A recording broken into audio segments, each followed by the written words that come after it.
welcome everyone. This is Beer Guys Radio. We thank you for joining us. We're happy to be here.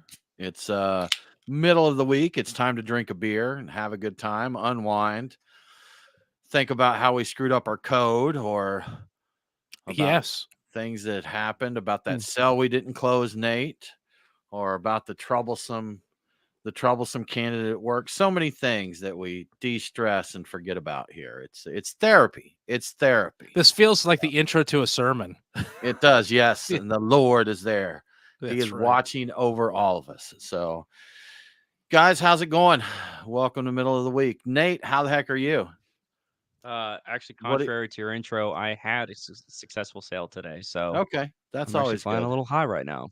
Okay, that's always good. That's always good. Brian, how you doing? I'm all right. I'm glad I'm here, and it was a long day. I beat my head against the wall for quite a bit of it, and I think at the very end I broke through the wall with my head, so that's good. And so I kind of closed out on a good note. And now I'm having a beer. It's great. Break on through to the other side. That's right, Brian. I got plenty of forehead to do it too. You do. It's surprisingly hard. Yeah, the wall. Brian runs up against the wall. He just smashes his forehead into it. How's your week, Tim? It's fine, Nate. It's fine. I'll be fine. Thanks for asking. I'll be fine. Yeah, it's been last couple of months have been busy, hectic, a lot going on, Nate. So I come here and I have therapy on Wednesdays, and then some weekend therapy, and do it all again, man. Sometimes that's all you can do. It just works out that way. I like how, so for those that follow us, that the glasses thing is fairly new for me as of a month or so ago. But I've noticed that looking through different things, I kind of have anime eyes with this. Like it magnifies, it does make my eyeballs bigger there. That means your eyes are really bad. Well, see, I'm not that thick on the glasses there. See? Okay. So I guess they're not that bad, but it definitely does do a little magnification. Am I exaggerating it, or does it look like I have bigger eyeballs? Well, I think once you put them on, you open your eyes up really wide. But it probably does a little bit. It looks like you've got anime eyes, but I could definitely go a lifetime without hearing Tim say "ooh woo" ever again. Ooh, yeah, ooh woo. So at least it doesn't give you Betty Davis eyes, whatever those are. That's Brian. At least 50% of the people listening to this have no idea what you just referenced. Have no idea. So I don't even know what I referenced. I just know I heard it in a song, and I'm like, whatever Betty Davis eyes is. Yeah, the scratchy voice. I don't remember who sang that. I definitely remember the song. Kim Carnes. Kim Carnes. Okay. Gotta look it up. Okay, there you go. At some point, I'm going to Google what the hell that means. So, yeah. Yeah, because I guess her reference was to something even earlier when she was thrown in there. So I know the song. That's like the people who hear, I think, who's a Cardi B maybe, or one of them redid like Baby Got Back or something like that, and sampled Sir Mix-a-Lot. And of course, people are going, hey, I don't know who this Sir Mix-a-Lot is, but he's about to be famous thanks to Cardi B. And I'm like, you see that all the time when someone covers a song. Like the latest generation thinks that theirs did it. Well, I mean, Brian, a good one for us. We're both They Might Be Giants fans. Yeah. And Istanbul, not Constantinople. That's a cover. That is a cover of a song from like the 50s. And I forget who originally did that, but that's a cover. I don't remember, and I actually don't know if the original artists were famous. I assume they were, if They Might Be Giants found them and did the song. I went for like 20 years not knowing probably that was a cover. I'm like, that's their song. No, it's a cover. No, and it's the one that made them famous was somebody else's song, which always kind of makes me feel weird about the whole situation. Like, would they have been famous had they not covered that other song? If that hadn't, so there's a few like that where the cover ends up just being much bigger than the original, and that's Poncho and Lefty by Willie Nelson. That's a cover song.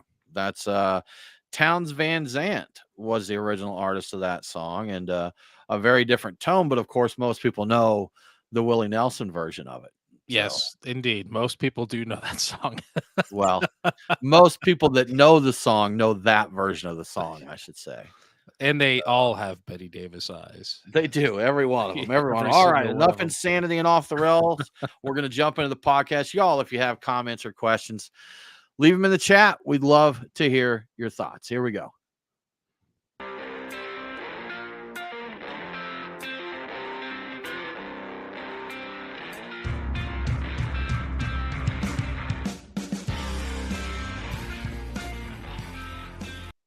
I want to do that again. One moment, please. One moment, please. Shh. Shh. Oh, that's right. Y'all, we'll get this together in a second. All right, I'm going to use a different one because now I got to wait for it to go through the full cycle. Here we go.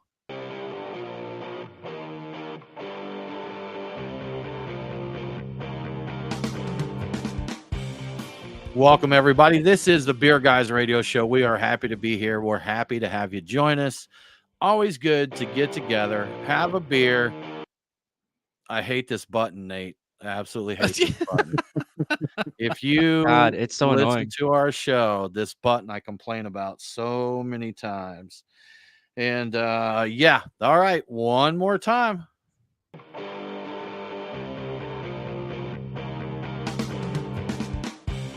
Welcome to the Beer Guys Radio Show. Thank you so much for joining us. We're happy to be here. Always good to get together, share a few beers, have some conversation, talk about crazy stories in craft beer. So, guys, how's it going? Nate, how the heck are you? I'm going to start with you. How you doing? And somehow it's already been a whole week and I'm here with you boys. It's been a good time. Glad to be back here to talk beer. The weeks just fly by, Nate. Next thing That's you crazy. know, it'll be next week. That's only a week away. That's so wild. It's crazy. It's crazy, isn't it? Brian, how you doing, man? What are we chatting about this week? I'm doing great. I'm glad to be here. I'm glad to be having some beers. We've got a ton to talk about this week. We've got FoBAB. We've got some results from that. We've got a story about booze in Antarctica, which kind of blows my mind a little bit. Yeah. We can tell you about the best place in Michigan to have a beer while you're doing your laundry. And we've got a bunch of other stuff too. So we can do it.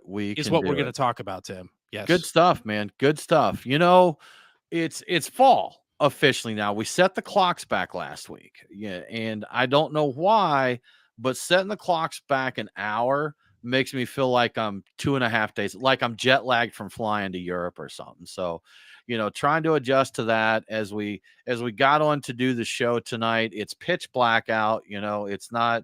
Well, it's 7:00 now, but it was dark an hour ago, you know, when before we got on here, but it's, you know, trying to adjust to that. But Brian, we actually got to get out and enjoy this last weekend. We had here in Atlanta, we had a nice weekend, both Saturday and Sunday.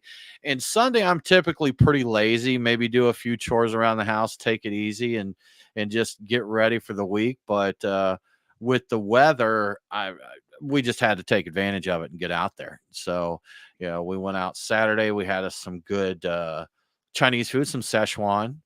And then we went out and had some beers. Brian, where did we go? I'm trying to remember Saturday. I don't know. I don't think I drank that much to be forgetting it. But you put me too? on the spot. You too? Yeah. So Hang we on a went out second. and then, yeah. I don't know. Yeah, I don't remember either. But Sunday I remember. So we went out and we went to Jekyll Brewing. You know, really cool spot. They've got a nice rooftop patio, Brian, here in my lovely little town of Woodstock, Georgia.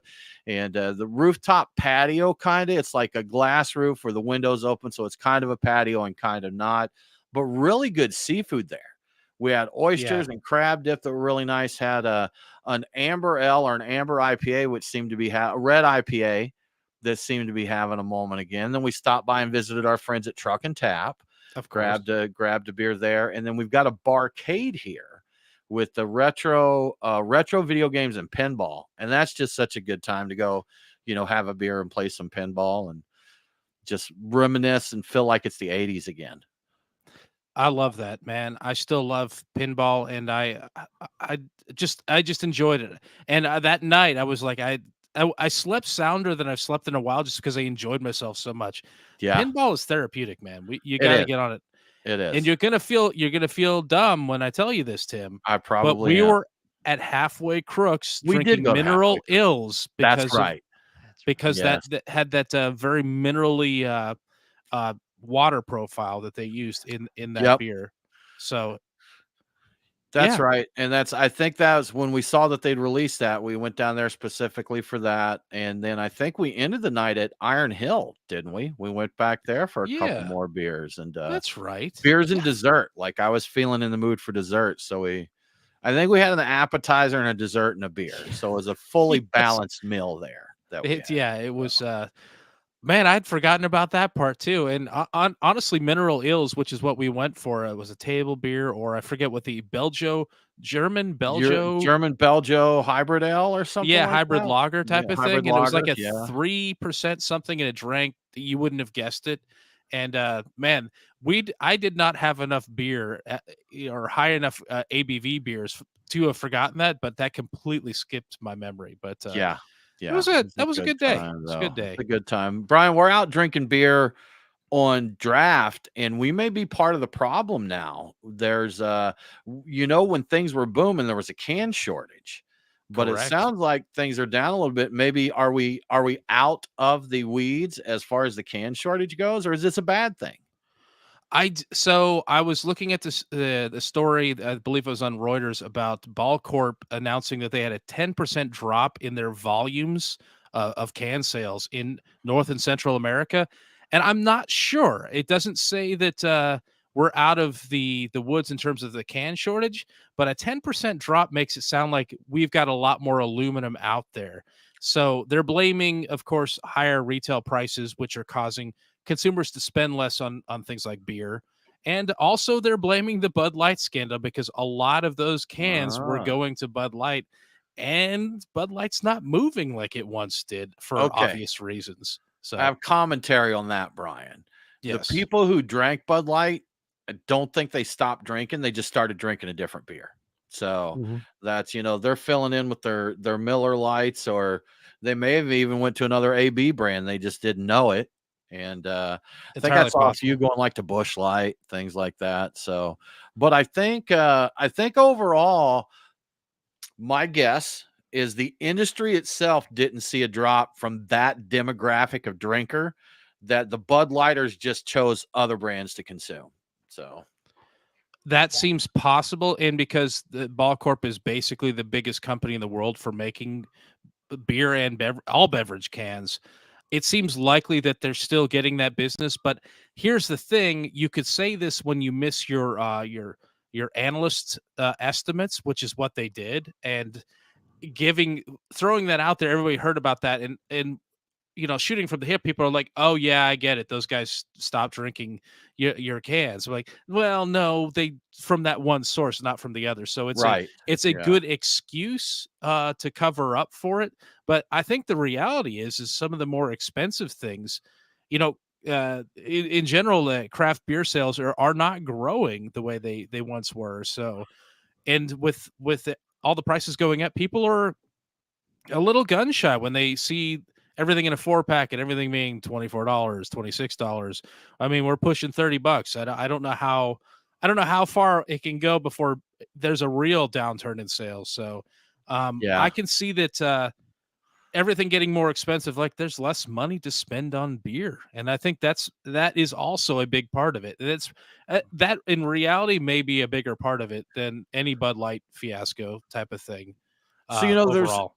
I mean, there's just so many factors, Brian. Like we've thrown out our chicken wing index, and I think prices are getting back into that a little bit more. But even, your groceries, I remember seeing eggs and milk, like eggs for like, what is it, $3 to $5 a dozen for just like store brand eggs, to where they were what, $1.79 a couple years ago, something like that. So when those staples are costing more, then it just hits everything else, and definitely impacts my spending. And in my industry, for my day job, telecom, it's a down year for them. It was real busy last year. So a lot of people in this, there's been a lot of layoffs. People may be making less or just may not have any work. It's been a tough year all around. And boy, if you don't have any money, then you don't have any beer money. That's a very good point. Yeah. No money means also no beer money. That's the way it So, works. yeah, That is it's not exactly a the way it different works. pot. It all Yeah. comes from that pot It of money. does, man. So, It does. Absolutely. But, maybe you need to multitask to be efficient. Perhaps you got to do your laundry. You don't have a washer, you're going to run out, you're going to do your laundry. Maybe you can grab a beer, Brian. If you wanted to get a beer and do laundry, do you know anywhere that could happen? if you happen to be in You like Michigan, I that? do know of a place. It's what are they? Grand Rapids? I don't know. I don't know my Michigan geography too well, but a place called Duds and Suds is the only laundromat in Michigan with a liquor license, and they spent a year and a half fighting with the Michigan Liquor Control Commission to get it, and they finally won an appeal. Now, technically, you can't yet get one there just because they haven't actually got stock in yet to sell. They just got the win. So they plan on starting with a small beer fridge, and they're going to start serving within 90 days. And I guess it's a pretty big establishment from the video I saw, and you can hang out there, have a beer while you do your laundry or do your work or whatever. So you can triple task. You can have a beer, do some work or do some studying, and do your laundry at the same time. So all of that all together. At some point, they're hoping to put in a full-on proper bar, and it'll be a bar and laundromat. So what do you guys think? Is this a good idea? Will this take the world by storm? Nate, you go, man. What are your thoughts on this? So when I first saw it, I was a little shocked at the idea, but honestly, the more I've thought about it, I think it's a good idea because laundromats are kind of for some communities that central hub because everybody has to wash their clothes. And if you live in, like, say, an apartment complex where you don't have that washing machine capability in your unit, I've seen laundromats where they'll have like weekly spreads where it's like a community potluck. You come out, you wash your clothes, you have a meal with everybody. Why not have a beer too? I mean, I think that's just a great idea. I had no idea. I I had no didn't idea there either. was so much happening at the laundromat. It's been a long time since I've had to go to a coin laundry, but I remember when I did go, they're boring. You want to hang around because you want to make sure no one gets your clothes and stuff like that. So, I mean, you got what, 30 minutes at least, 30 minutes to an hour for washing, then you've got the time for drying. Take a magazine, take a book, whatever. So sure, man, if I can do a little bit of work there, I remember some old laundromats that had a couple arcade games that, Oh. that was a good way to pass the time. But sure enough, now, Brian, I'm curious, did you dive in any to see why they had to fight with the liquor board to get a license? Because I'm not sure where there would be a conflict there necessarily. There was an implication, and I saw no, I didn't dig Okay. into it. I only Okay. saw the links to this basically the same story, but the implication is like a zoning thing. Like I think that All right. they didn't like the idea of this business, and that it didn't seem like it matched up. Apparently, he won an appeal, and so there was not really a good reason for it other than honestly just the commission's bias about how businesses should operate. Because I mean, why not? Why not just, well, couldn't a bar install a washer and dryer in the back? I I mean, don't know maybe if they that's a could or not. I don't well, know. Maybe maybe that's that's a it. thing they could So, start doing at coin operating things. Hey, while you're here, get some wings, get some beers, but also bring a load and you could wash it in the back.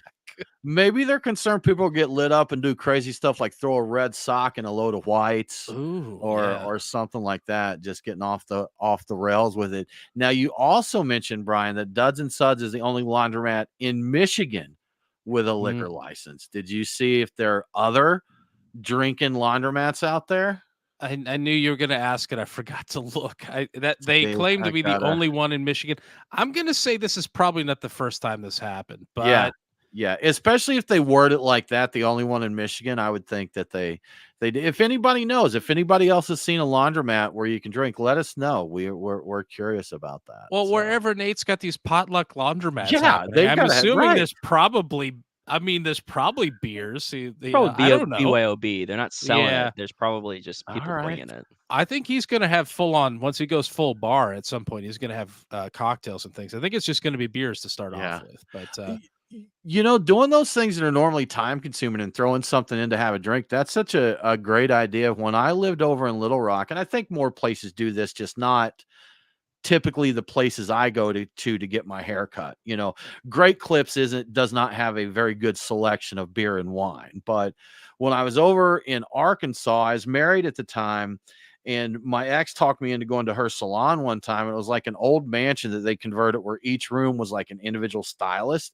And they had like beer and wine there. Like you'd sit and they're like, "Can we get you a drink?" I'm like, "Of course you can." Yes, you So may. I'm like, "This is the best ever, man." You know, start you off with a nice shampoo. Then you go into this fancy room where they put on whatever music you want. They bring you a drink. I'm like, I'm getting my hair cut 3 times a week, man.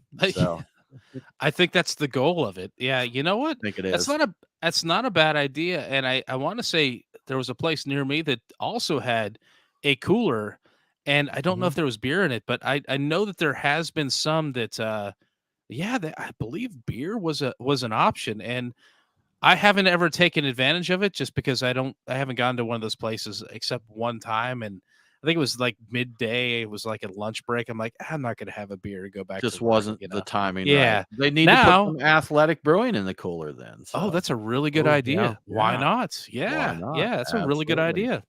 So you guys Good are going on the stuff, wrong man. barbershop. My barbershop has whiskey and cachaça in addition to beer Whoa, See? uh, Okay. samples. So gotta Now we're step up your talking, barber man. game. See, get we'll a have to get couple with you, get some recommendations there, Nate. a So couple fingers Yeah. of bourbon while I'm getting my haircut. Yeah, hmm yeah, yeah. man, I'm all about Barber's that. like, you know what? I think I'll join you. There's no telling what your hair will look like by the time you get out of there.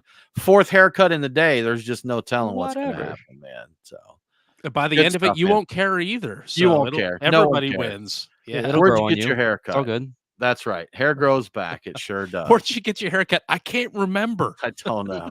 I don't know. No recommended business because no one can remember where they got it done. Yeah. So. Well, Brian, we're going to talk a little bit more about the beer industry as we dive into this. But one thing we've seen a lot of this year, closures, man, just happening left and right. We saw some news here in Atlanta this week. There's a local brewery, Hip and Hops, that at one point they had 3 locations.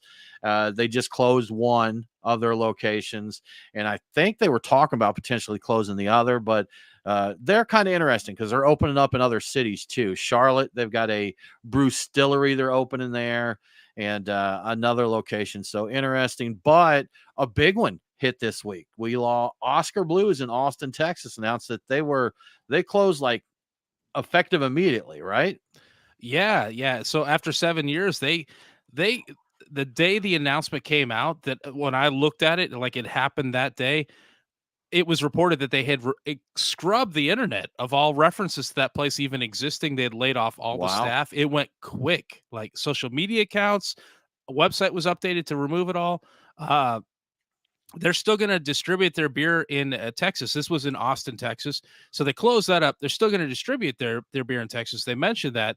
And they had a weird, I looked at it on Brewbound, and they had a statement they made to them because Brewbound went after them, see what the heck was up. And they didn't say much. We're working with our partners to figure out how to deal with this. But man, it was kind of brutal. It seems like it happened fast, and nobody was really expecting it. And but there will still be Oscar Blues tap rooms in Longmont, Colorado, and Brevard, North Carolina. So those will still be there.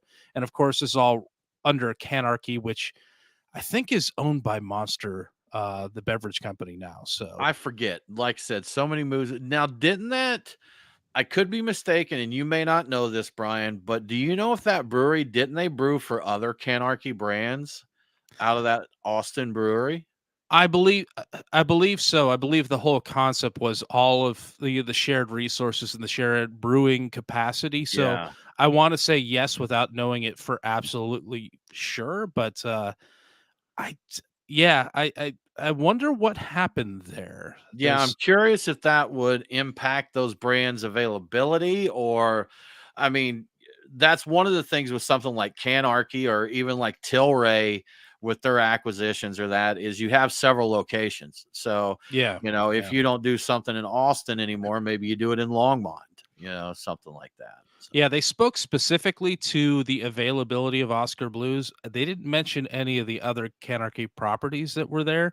okay. I don't know how much that figures in. I would guess there won't be a change. That seemed to be the implication, but they didn't explicitly say it. So maybe Specifically they say that. mentioned Gotcha. what isn't going to change without mentioning what is. So uh, people from Texas can chime in and let us know what they see or What's what up? they What don't are you see. hearing out Yeah. there? Tell us more about the Oscar Blues situation. We would love to hear it.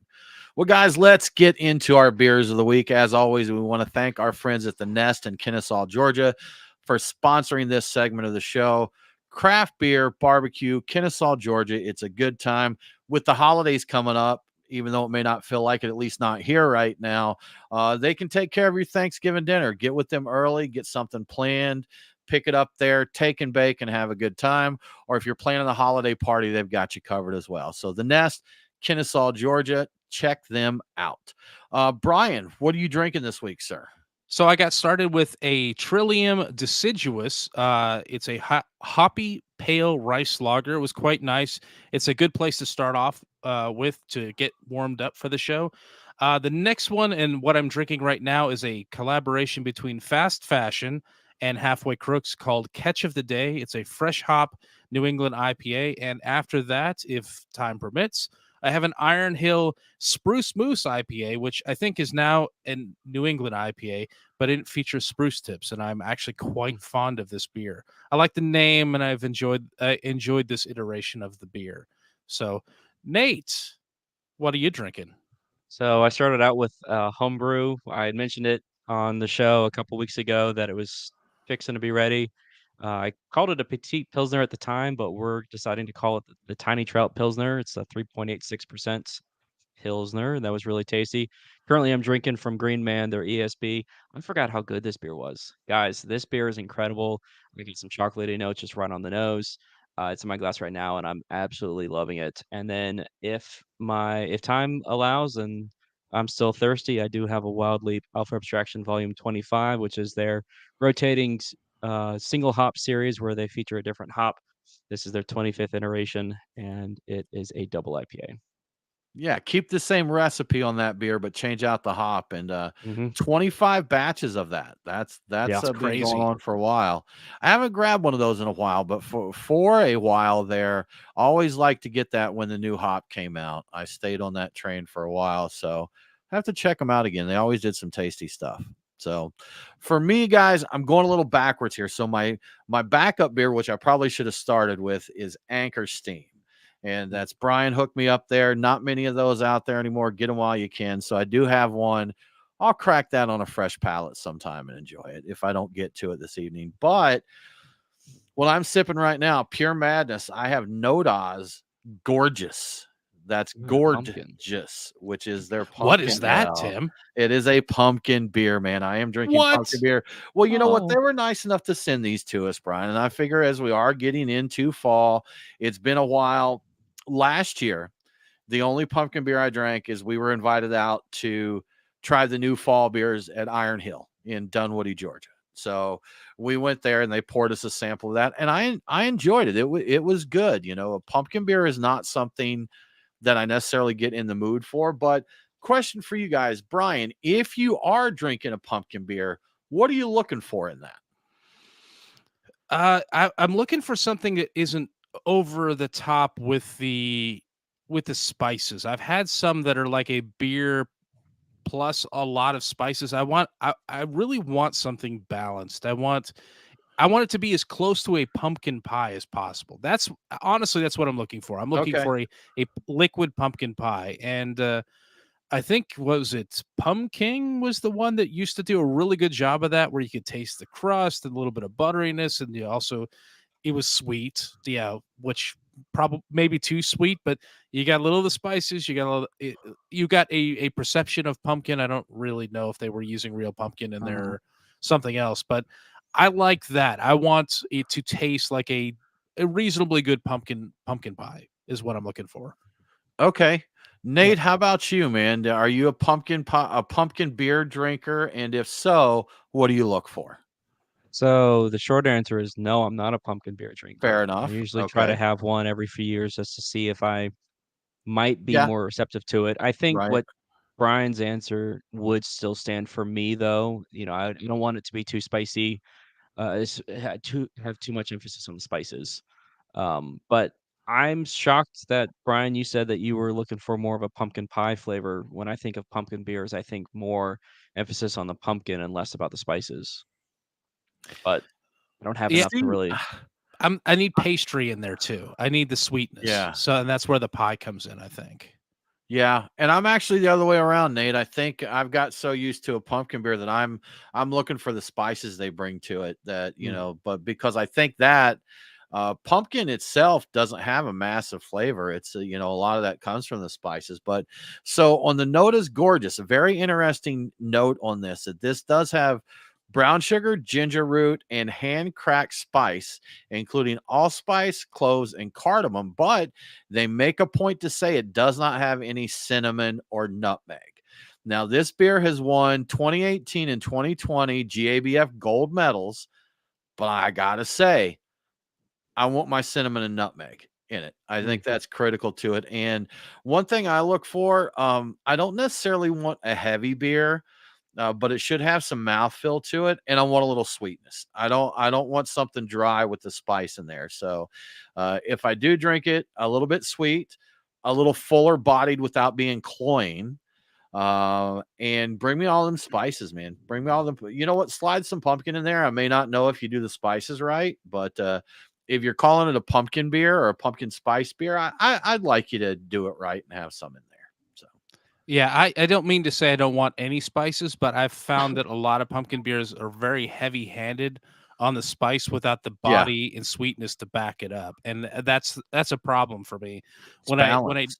yeah, yes, balance. When I drink it and I'm like I'm slapped in the face with cinnamon sticks and cardamom and clove and all that. I'm like, no, this is not what I want. It needs to have the body to support the spices. That's part of it. And it should there should be a little sweetness. I mean, Needs to be a I little need sweetness there. I Yeah. need it, for me to enjoy it. And I'm not a big pumpkin guy either. No. Did you see that Noda's coming out with a Cheerwine holiday ale? I did see that. Yes, I'm very curious of that. I saw that they said that's a brewery only release, so we'll have to get Yes. a little muleage going on there. So see I what we can do to happen get to have the stats up 5.2% ABV wheat ale with cherry and pineapple. So I guess cherry and pineapple. the pineapple Yeah, part is the holiday part. So I'm very curious about this. I'm intrigued. I do. intrigued. Yes, You're intrigued. scaroused Yes, a little bit. scare aroused is correct. A little bit of Yeah. terror, a little bit of arousal. Yes. Now, Brian, you've had the gorgeous. What was your thought on that one? How did it hit your spots there? I thought it was okay. I thought it was Okay, okay. It wasn't my sure. ideal thing, and I think that their goal is different than what I'm looking for, and Yeah, I think mine. I think my goal is a little basic, a little pumpkin spice latte ish. I hate to say it, but if I'm going to basic go that route, Brian.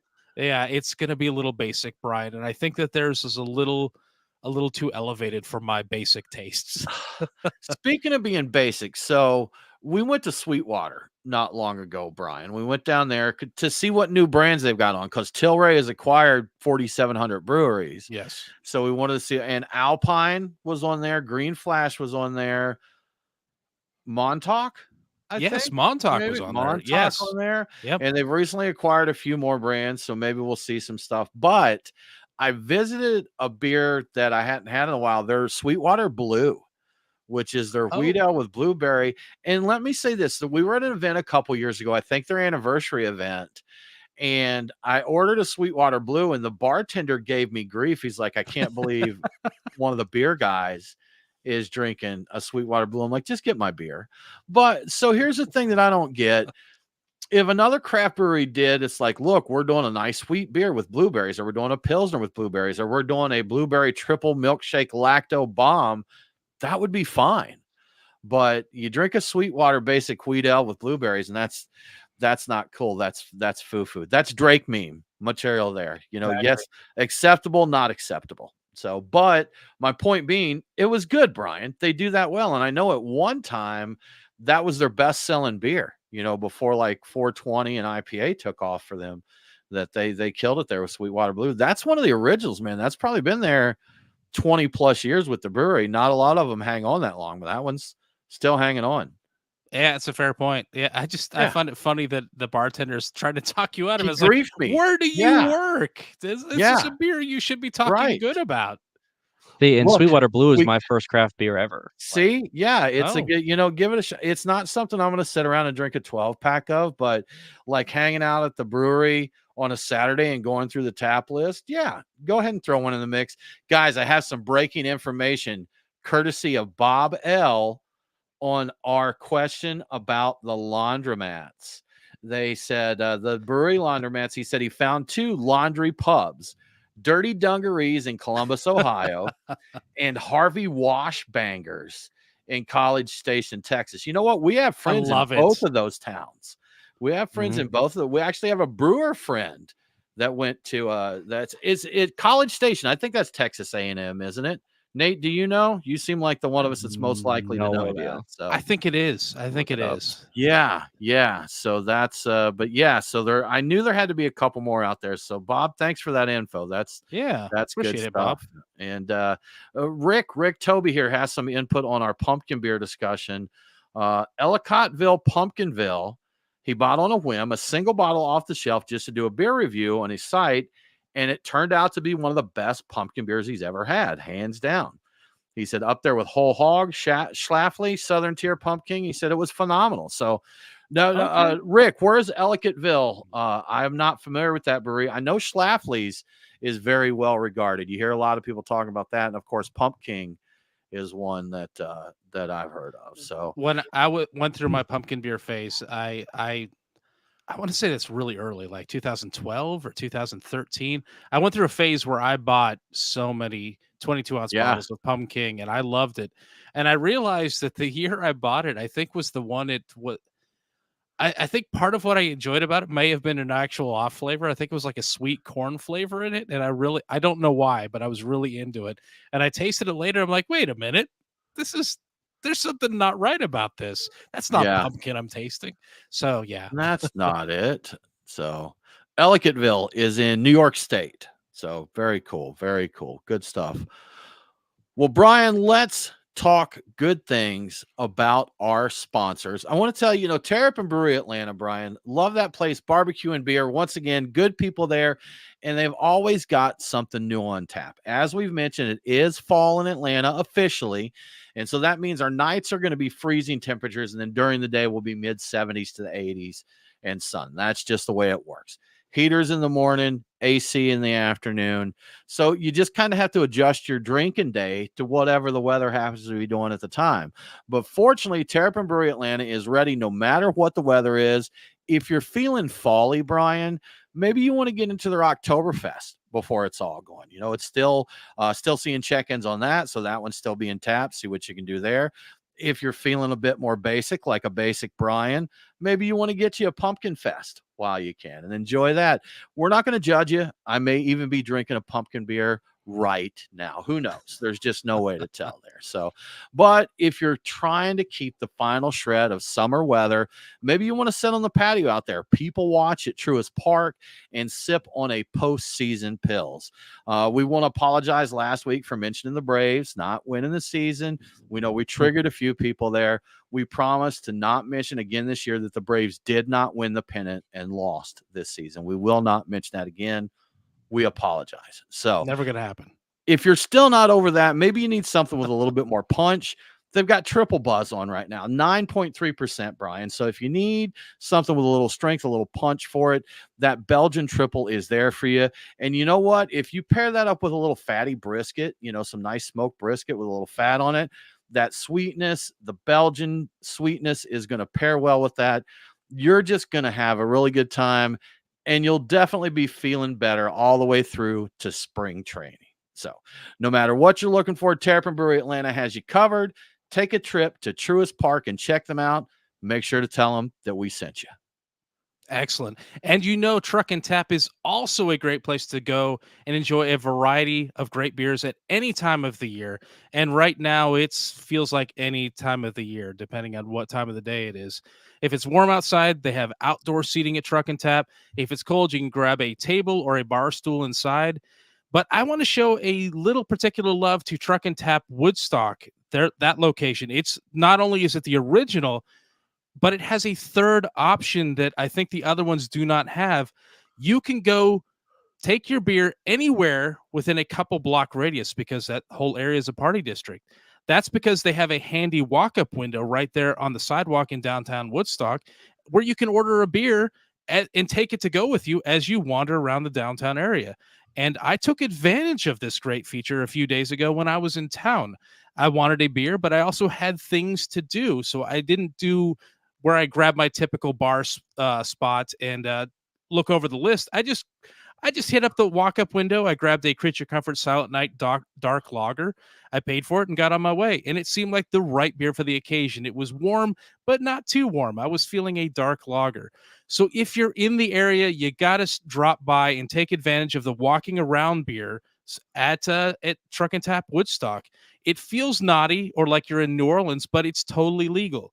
But of course, you will have a great time at any Truck and Tap location you decide to visit, whether it's Woodstock, Alpharetta, Duluth, or Lawrenceville. And be sure to check the Truck and Tap website, truckandtap.com, for the tap list and the menu for the truck of the day. So truckandtap.com, and let them know that we sent you. Absolutely do that every time. You know what? Next time you visit, look for the Beer Guy sign. Every location has one. Take a pic and send it to us.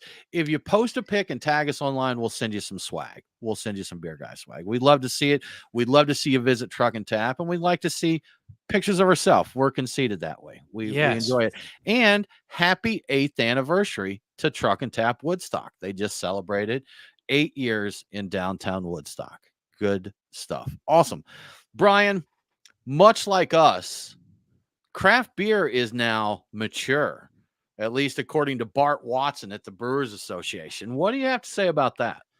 Yeah, I feel like with us, it's more like we fell into maturity, like we couldn't avoid it, Whether like we it's like a it or physical not. thing or not. Right. But yeah, so Bart Watson's is the chief economist for the Brewers Association, and he's saying that we have transitioned officially from maturing, which is what they've been saying for a couple of years about the industry, probably 3 or 4 at this point. And officially, it's now mature. He used a dart analogy. He said in the early days of the craft beer industry, you could throw a dart at the wall and be guaranteed to hit a bullseye, and that dart represents a new brewery, a new beer concept, it just about anything, just a new beer event type of thing, and it would all be a hit because it was growing like gangbusters. Now you have to be very focused in what you're doing, and you have to really know where you're going to achieve that same level of success. It's still possible. It's just a lot harder.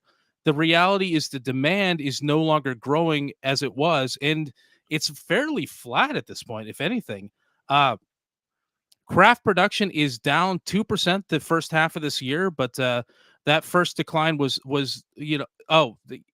that is the first decline that was not directly tied to the pandemic. So the only other time it's ever been down like this is because everything was shut down. So we're actually fully open and we're declining. So dollar sales are up barely 0.7% year over year, but the actual volume is down 3%. So the increase in the dollar sales is more to do with inflation than it is the actual beer getting sold. There is also a pretty clear decline in the number of brewery permits this year.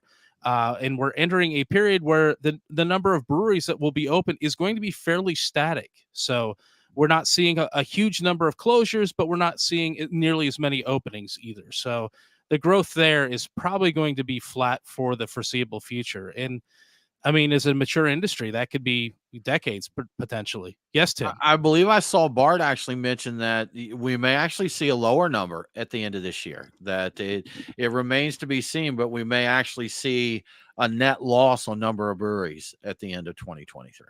That would be really interesting. Yeah. And that'd be the first time in a long time that happened. It would be 20 years or more. So he says the current challenges that are facing craft beer right now is pricing, demographics, and competition. So with pricing, controlling for inflation, the price of beer, as high as it seems, is about the same as it's been for the past 20 plus years, give or take a little bit. Wine and spirits, on the other hand, is actually cheaper controlled for inflation than it used to be.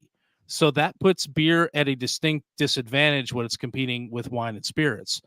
The price gap between craft beer and all beer, like just the macro beers, that's shrinking. So craft beer used to be like 1.6 times the price of a macro. Now it's like 1.4 times. So that gap is closing, which in one way makes it sound like that's good. That's going to bring more people into craft. But what it does, it also makes the brands less strong. You know, A note on that, Brian. Years ago, I'm thinking for one, we had Bart Watson on the show back in 2018. So October 2018, about 5 years ago, and people were talking about the bubble burst and all of that at that time. And back then, he said, "No, this is just market progression." So now from 5 years ago, we're maturing to a mature market. But there was also an article written about big beer buying craft brands and putting craft brands on the shelf at a lower price than what they are, and inflating the value of the macros or deflating the value of craft brands. And Brian, what you're saying here, it sounds like, as that gap closes, that may have been a successful campaign if that was their intentions there. So I think it's a lot of factors that go into it, but yeah, I mean, they have the differentiation between the two is getting smaller. So yeah, I think there is a weakness in craft as a result of that. Now, it means theoretically more people could make the transition over to, but that doesn't seem likely as everything goes up in price. Of course, we've got demographics. Younger people are drinking and spending differently, so they're less on craft. They're more into hard seltzers and whatever else out there. And there's going to be future problems as craft beer drinkers get older. Like initially, in the short term, it's actually going to be positive because as people get a little older before they hit a certain threshold, they have more discretionary money to spend. But as they hit a certain point, they're going to stop spending on an alcohol because they can't buy that anymore because health reasons. stop So drinking as much. Yeah, exactly. exactly. And also, we've got a competition situation where 90% of weekly craft beer drinkers also drink from other categories, beverage alcohol categories. So hard liquor is gaining ground on beer. They've gained 8.4% over the past 20 years. So they're kind of closing the gap. So people that are drinking craft beer aren't married to just that. They are also drinking RTDs, they're drinking wine, they're exploring. Now Bart did say that he thinks this exploration, this interest in new and different things is something that craft beer can exploit because that's what it's good at. But it also means that they have to compete harder because everybody else is doing it. There's a lot of RTDs exploding on the Yeah. market right now. And I've been Right. buying some of them. And that's not something I'd ever really had done in the past. So on that note, Brian, I know your drinking habits fairly well, and I would think that this is a no. But would you say, do RTDs and spirits in general? Would you say that has gone up for you, and has that impacted your beer drinking, say in the last 3 to 5 years? No, Uh, not really. I don't. So I'm dabbling a little bit more. I'm playing around with more with cocktails. I'm interested in the RTD stuff, but I think that I feel like that stuff is I got to be a little bit more cautious with it. It's like higher ABV, and right. I do like a beer that I could just drink, and not be too worried about just getting wrecked on. And the RTDs you can't do that with, and They'll spirits get you got you. to be They'll a little sneak up bit. on you. You got to drink different with those. So Yeah. not very much. It's not made much of a change. I'm still mostly a beer guy, really. At the end Okay. of the day, yeah. Nate, same question to you. I know you're a cocktail guy, but would you say that your consumption of beer or spirits has changed over the last few years? I kinda go in waves with it. I think overall it hasn't, but there are some times when I'm a little bit more health conscious and I realize, well, there are so many calories in beer, so I may lower my beer consumption. But then, like, recently, beer is just so easy. I can crack the can open and it's there for It's me. there. It's ready to And go. like Brian said, with an RTD or even with a cocktail, with a beer, I mean, even this Alpha Abstraction that I'm drinking right now, I it's 8%. Like, 8% is so much lower than any RTD or cocktail that I could make tonight. Well, not any, but, a standard cocktail that I might make, some of the like the espresso martini that I made for the show over the summer, that's still going to be higher than that 8%. And there's a lot of work going into that espresso martini that I didn't have to do for this can of beer. And you got 12 ounces there to sip on. So as Yep. opposed to what 6 ounces probably, I think, in it 4 to 6 to 8. ish, Yeah. somewhere in there. So The problem with the cocktails too is the lack of carbonation. They drink so easy, so fast, and they're usually so sweet. It's like you really gonna get yourself in a bad spot. The carbonation in amongst a bunch of other things is a bit of a speed bump for the drinking. Like you get a good hit of it, but the carbonation will slow you down a bit. Like hold up, you gotta let this settle first before you go gangbusters on it. So there's value to that. Yeah. Anyway, Tim, go ahead. no, and like beer and non-alcoholic beer and that craft beer has gotten better, say over the last decade, 15 years. NA beer over the last 3 to 5 years has gotten a lot better. RTDs are better. We're getting better back in my day, we had Jack Daniel's mini bottles of Lynchburg lemonade. It was that was our RTDs at the time. But Brian, you and I went to a King Tut exhibition in Atlanta, and the snack bar there had Cutwater cocktails. Oh yeah, Cutwater is pretty solid. They make some pretty good stuff. Whistle Pig has canned cocktails, which are fantastic. There's still some rough stuff out there that definitely doesn't replace, but like I'm a big fan of Mai Tais, and Cutwater's Mai Tai is pretty good. It may not be as good as one made at a bar, but it's pretty good. And if you're going for something like a mule, which is a pretty basic drink, they're virtually indistinguishable from one that you have made at a bar. Reddit disagrees with you. I saw the tiki people talking about those, and I was sad about this. Okay, I picked up a bottle. I haven't tried it yet. The Tanqueray's Negroni. I'm a fan of the Negroni, and I'm looking forward to drinking that. And once upon a time, I was a fan of Tanqueray gin and tonics. So I'm excited about this. So I have bought stuff like that in addition to beer. Okay, but Reddit does not like the Cutwater Mai Tai. Is that what you're saying? I don't think so. Okay. Yeah, I think that they talked. There was mixed reviews. I remember looking through it and people saying, "Oh, that was pretty good," and a lot of people saying that's trash. It's just absolute trash. I'm like, wow, I thought it was an okay beverage. I guess if you're a purist, and I guess if you're on a subreddit that's about tiki drinks, I think we're talking about purists. But I'm a filthy casual, Brian. Yeah. I'm a filthy. I love the tiki drinks, but I'm not. I won't say that I'm looking at organic or what's it, orge? Is that the way it's pronounced, Nate? So I'm not looking at all that. So I enjoy the Cutwater, and really, that's at the end of the day, that's all that matters. Did I enjoy it, Brian? And I did. Fair point. Yeah. Good stuff, man. So back on the beer note, Brian, big festival up in Chicago recently. I think this is one of the last big hype festivals. There's a few, but as we've talked about on previous shows, not as much hype. Some people just plain don't like beer festivals. But we have the Festival of Wood and Barrel Aged Beer, which is lovingly known as FoBAB. And that just happened in Chicago. And we got some info from an article posted by our friends over at porchdrinking.com talking about the winners there. So who were the winners at FoBAB? All right. So at the 21st annual festival in Chicago that happened on November 4th and 5th, 2 sessions, there were 300 beers entered in 12 categories, so much smaller than your GABF. Hidden Hand Brewery's Oaked Valley d'Or took the Best of Show award and also took the first place for the Wild and Brett beer category. So I was excited to see that a Brett beer took the first place on that.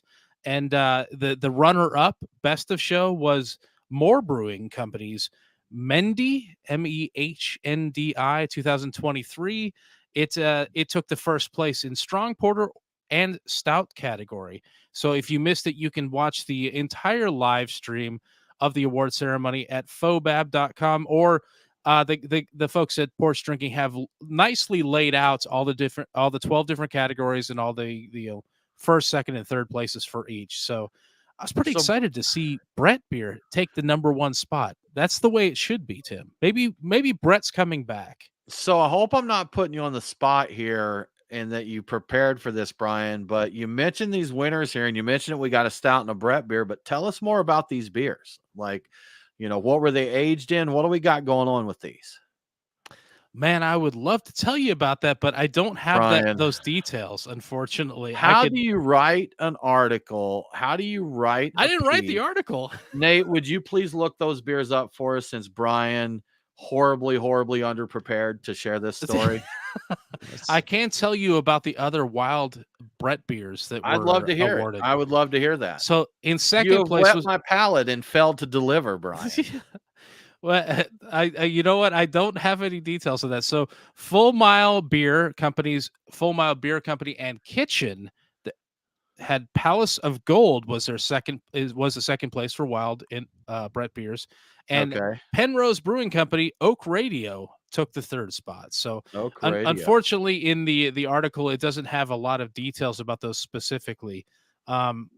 I believe the FoBAB website has the entire, or at least a partial list of all the 300 entries. I looked at it and I think it was, I don't think it named all 300 when I looked through it, but it may Okay. have been. I was just didn't see wondering all about the things. 2 you told us about, Brian. So that's all I wanted from you. I don't think that's asking too much. Is it though, or is it Is not it? though? I Nate, don't how know. you doing over there? You Yeah. found anything Any for us? luck? So the let's see. The We'll come back around. He's looking it up. We don't want to put Nate Yeah. on the spot too. He's trying to save us here. He's trying to say, but Brian, I do have to say that's a festival I still want to make it to. There's not a lot of stuff that I feel the need to travel for or anything anymore, but I'd like to make it up to FoBAB. That looks like a good time there. And Chicago in general is a good time. I'll get some pizza. I'll get a steak. I'll have an Italian beef. Italian drink some beef, beers. yeah. It'll be great, man. It'll be great. So yeah, good times. Now we got to hear talking again about beers and growth and RTDs and that.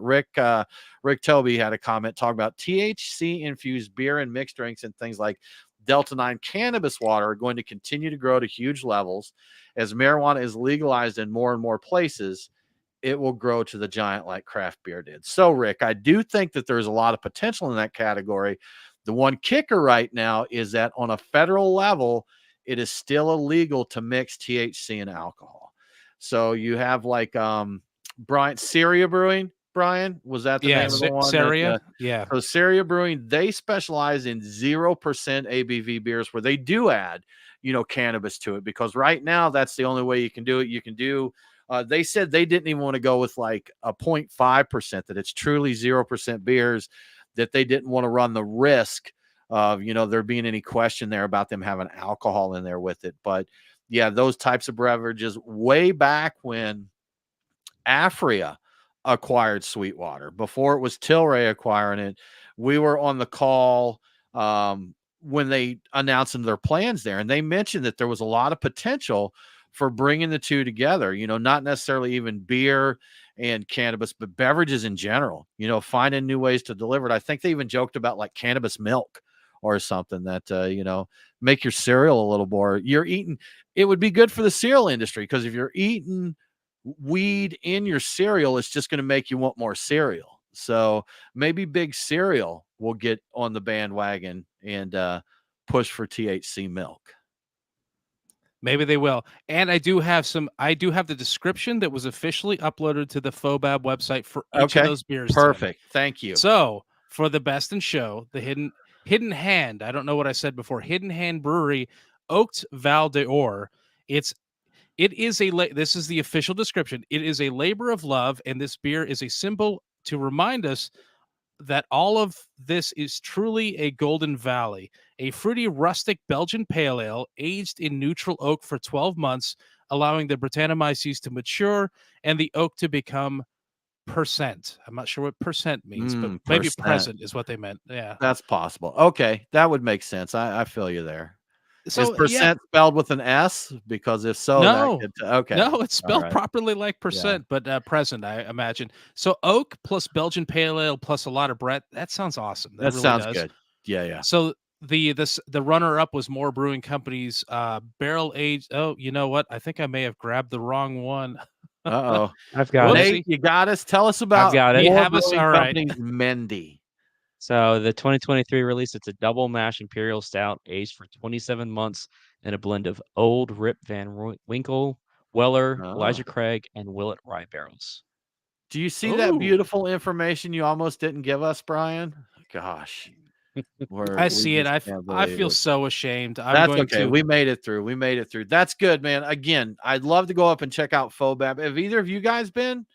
No. No, Yeah. haven't been. All right. I Maybe think this. BGR 2024. I So think this is the first time in like 2 years it's been I on. wouldn't I think doubt it. I haven't COVID. kept up with it, but yeah. At least I think at least the first year, probably the second year of after COVID hit. I think it was been closed. Are we in? Is this the third year now, or are we in the There's just fourth? I no don't way to actually know. know. I don't Time know. doesn't make sense since the plague descended upon us. Like It's we just don't know. ruined my Uh, sense of the passing of time. So it has, yeah. Yeah. We set the clocks back. There was a plague 3 years ago. We just don't have any idea where we are. Well, Brian, we got one more story to share. This one kind of sucks, to be honest with you, but crazy things are happening in Antarctica. yeah, I like weird beer news. I don't like it when it's kind of bad weird beer news, but here we are. Here we are. A science base in Antarctica has banned the sales of alcohol in the bars on their base. So the base is big enough. It's got 1,500 residents that live there at any given time. They have two bars and they have like I think it's like a library or a coffee shop that also used to sell beer. And this is the National Science Foundation's McMurdo Station. It's located on Ross Island, which is almost due south of New Zealand. So, yeah, it's crazy. So up until October, residents could buy booze at the bars, at the coffee shop, and they're thinking that may have contributed to a problem, and that problem is multiple sexual assaults that have been reported on this science base in Antarctica. Which also blows my mind. The theory seems to be that cutting the free flow of booze may prevent issues in the future, but people are still permitted an alcohol ration of 18 beers, 75 centiliter bottles of wine, or 175 centiliter bottle of spirits per week, and they can still bring that alcohol to the bar if they want to. Will that actually improve the situation? That's kind of hard to tell. At least one victim of assault said that there was no alcohol involved, and this ban will do nothing other than make it look like management is basically doing something. So they've got a sexual assault problem in Antarctica, if you can believe it. I'm going to throw absolutely no opinion or analysis on this article. I'm leaving this one alone. It's a sad situation. It stinks to hear it. I hope whatever the reason being, whether it's alcohol or non-alcohol, and it's not. I hate even saying the reason is you got creepy people out there. This is the people doing it. So, yeah, Brian, I hate this news story. I don't like this one. This stinks, but I hope know it worked out. Yeah. It's so weird, and these are science people. You're not supposed to behave this way. You're supposed to do science things, be nerdy. Don't do this stuff. I can't. I have a hard time believing any part of this story, honestly. I don't, but it sucks. But I wanted to throw out, so the gorgeous that I'm drinking here, this is warmed a little bit. When I got this, it was straight out of the refrigerator. I think this opens up at cellar temps, Brian, as it warms up, because I have to say it's a little bit richer now. And the spice, I think maybe the malt was muted as it was colder and the spices were kind of punchy. And now I'm getting a little more of the malt sweetness as it's warmed a little bit and more balance in their overall flavor. I still know that. Give me some cinnamon and nutmeg. I need it here. I know you said you're trying to be different. You do you, and it's obviously worked okay for you, but I would like some cinnamon and nutmeg. You can do like they do at Starbucks and get that little cinnamon shaker, just shake a little on the top. That's a good point. On the top of your beer. You can do it yourself too. Or like the dude we watched that does 1700s cooking, that everything gets nutmeg. Oh, yeah. Yeah. Oh, yeah. I forget his name, but yeah, kind of an interesting like Pioneer Times show on YouTube. And eggs, ham, cheese, pickle. It doesn't matter. It's going to get nutmeg. That's true. Yeah. And I made one of those recipes, the butter eggs. You did the eggs, didn't you? How was that? How did eggs with nutmeg work out? It honestly was pretty good. And it involved like, oh my God, like a quarter of a third of a stick of butter. And like it was intended for that. So I made it and it was pretty good. Yeah. Like if you can handle the lactose, it's not bad. Yeah. Good stuff. Well, guys, we are now talking about nutmeg eggs, so I think it's a good time to wrap up the show. I think that about covers it for this week, y'all. Thank you so much for joining in. We really appreciate it. We'll be back next week. Y'all, if you like what we do here, we would really appreciate you joining us on Patreon. You're going to get shows early. You'll get an invite to our Discord server where you get to chat with us. We throw up occasional pics of other fun stuff we're doing. And we just love to have you there. You know, it's a good time. So we greatly appreciate it. But y'all have a great week. And do not forget to drink local. Cheers.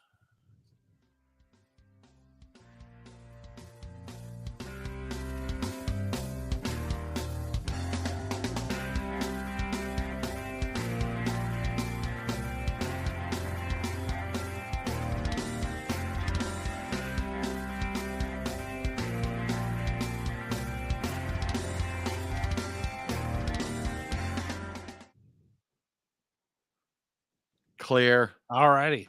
We did. You know it. what?